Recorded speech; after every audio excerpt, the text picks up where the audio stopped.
Interesting, isn't it? That the more you want it, often the more you don't let it in. The more you try to explain to yourself and to others why you deserve it. And you know, when you're justifying or defending or protesting, proclaiming that you deserve something that you have not, your dominant vibration is, I have not. And the law of attraction doesn't listen to your words. The law of attraction listens to your vibration, responds to your vibration. And when your vibration is one of, I have not, then the things that you have not that you want can't get in because you've got a vibrational emitting that is attracting the absence of what you want rather than the presence of you want. Now we know that seems like that sucks. We know that seems all wrong in many cases. But you said, I'm wanting, not willing. You were willing, but you didn't say, I'm willing. You said, I'm eager about being present in this creative realm, eager about exploring and defining my personal preferences, my personal interests, and focusing them into being. Molding the clay of the universe through the power of your thought by being aware of the way you feel. Because you have a really good thing going for you. You came into this body, and the larger part of you, your inner being, that source soul part of you, remains non-physically focused.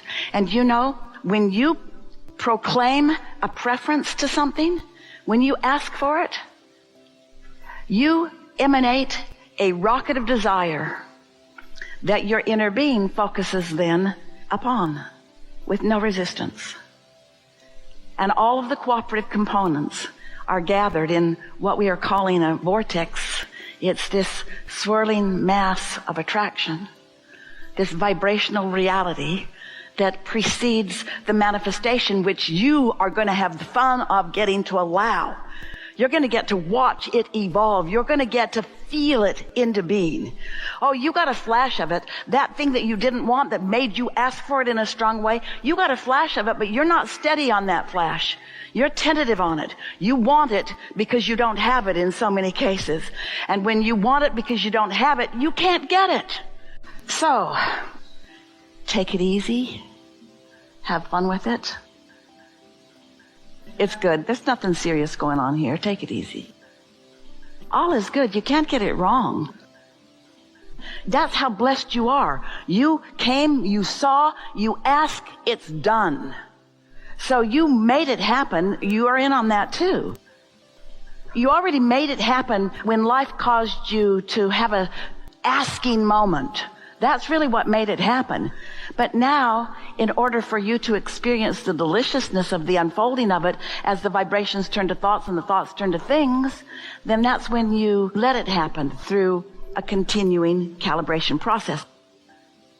You don't have to sustain it in the sense that it won't slip away from you. In other words, once you've asked and your inner being's got it, it's yours. And you can take your time, you can suffer as long as you want and not let it in. But it's yours. It's always going to be yours. It's there for you any time that you decide that you've paid enough of a price to have it.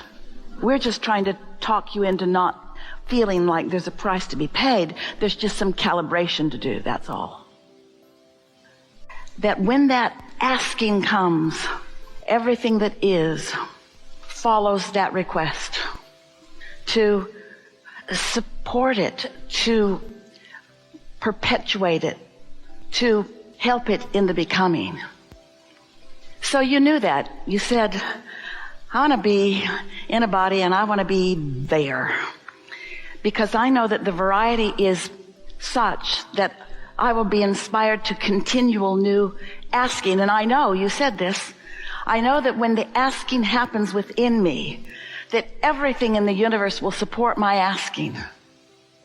And so here you are in your body and you're asking, and your desires, your requests, your hopes, your prayers, whatever it is that is happening within you is being answered. But the question that you want to continually be answering for yourself is, am I in the receiving mode of letting what I am asking for in? Or has my past experience, in fact, the very experience that is causing me to ask, is that very experience that is causing me to ask in the way of me letting it in. Because if I knew I could have it, I might not. We're speaking from your magnificent human point of view. If I knew I could have it, if I knew I could be it or do it, then I might not have been asking quite so hard.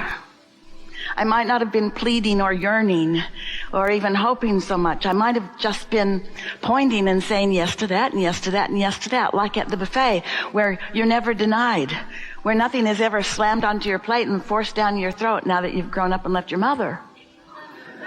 So the question that you want to answer for yourself is, am I in the receiving mode of what I'm asking for, or am I still beating to the drum of, I don't have it, but I want it. I don't have it, but I want it. I don't have it, but I want it. I don't have it, but I want it. Because when I don't have it, but I want it, I don't have it is the resistance in the I want it. And it can keep you in a tension that if you're not aware of how to release that tension, you can ask and ask and ask for a lot of things and not have the thrill of watching the universe and all of its forces, the energy that creates worlds, line up to accommodate you, because you are the creator of your experience. You get to be or do or have what you want. But you got to figure out how to ask and then let it in. Ask and then let it in. It's the new asking that causes a life force to flow through you. It's sort of like this. So here you are in this combination of life. And from it, you know what you want and you know what you don't want. In other words, it's quite obvious, isn't it? And when you know what you don't want, even if you don't put words to what you want, there's an absolute understanding. It's an assumption, because every subject is two subjects. There's wanted and absence of wanted. And so if you're on the absence of wanted part of it, the wanted part of it is known too. That's why we say, when you know what you don't want and you're focused upon that, there's an equal knowing what you do want that's growing simultaneously. Your inner being is focused there. And so you know what you don't want, you know what you do want, and then you decide to calibrate. You decide that you care about the way you feel. Caring about the way you feel is the thing that matters the most to you, not the having whatever it is that is missing or that you think you want. It's feeling good is what you're now focused upon. And so you calibrate into alignment with what you've asked for, then it manifests. So then not only do you receive the manifestation, but now you stand in a new place with a new set of contrasting experiences. So then you ask again and you allow again, and then you stand in a new place. This is what the expansion of you. And you didn't come for the expansion of you. You came for the joy of the expansion of you. You came for the thrill of the expansion of you. So you really want to ease up. You're not stepping back. There is no regression. You can't know it and then not know it, because when you've asked, your inner being knows it, and your inner being holds that knowledge for you and never stops offering you avenues to rendezvous. And you just get better and better at finding your way there. But you have to leave room for your expansion. You are an eternal being. You are never ending. You have to allow yourself room to become. No, I'm the rare one that came and I want perfection immediately. And we say, you think you do, but you don't. What you want is as much as you can let in. And so we get it. And we want this for all of you. We want you to let as much in as you can, because it's all supposed to be so good. Jerry used to say to Esther on occasion, especially when they first came together, because Esther was sort of ravenous for everything. And Jerry would say, don't you want to save something for later? And Esther would say, why? Why? Why? Because there will be more later, but you don't have to save for it. It will be as much as you can conjure and allow. You're not going to use it up. There's not a finite pie that you've been assigned. Here's what you've been assigned, and don't use it up too soon, because you might get into your 30s or 40s and you might have a long time of deprivation after that. It's an infinite pie that continues to expand through your continuing asking and through your continual allowing. Yeah. So from the moment that you give birth to your desire, your work is to practice what we've been calling the art of allowing. Your work is to allow allow your desire to come into being. And it's not work. It's joy. It's bliss. It's pleasure to watch this magnificent universe wrap around you in details too many to even begin to describe. But you get to witness them. You get to feel the things lining up for you. And that, friends, is what deliberate creating is. That's what you said.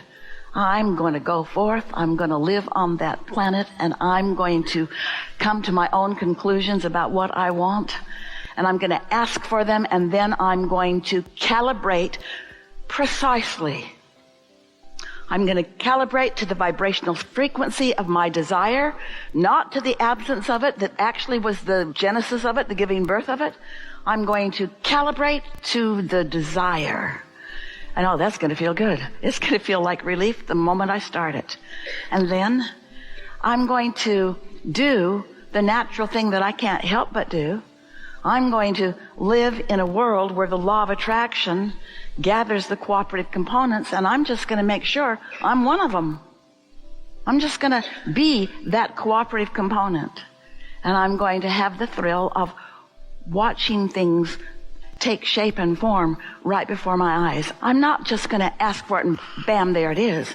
I'm going to have the pleasure of molding it into place with my thoughts and emotions and words. And I'm going to experience firsthand, on purpose, deliberately, what the law of attraction provides for me. Because the law of attraction is what causes momentum. The law of attraction is what causes trending. The law of attraction is what escalating is about. When something escalates, it's because of your attention to it, you see. So now you know everything that you need to know to live happily ever after. You just got to want to live happily ever after. That's the key. You got to care. You got to really, really care about how you feel. Because if you really, really care about how you really, really feel, then when something occurs and you have a knee-jerk reaction to it where you feel the discord of it because something about it is off, and instead of trying to figure out why it's off or exactly what it is that's off or whose fault it is that it's off, instead of blaming yourself or somebody else, if instead of perpetuating or escalating that trend about that thing, whatever it is that you don't want, if instead you can look from right where you stand for the existing matches in your world. What does match? The existing easy matches. And as you distract yourself from whatever the bothersome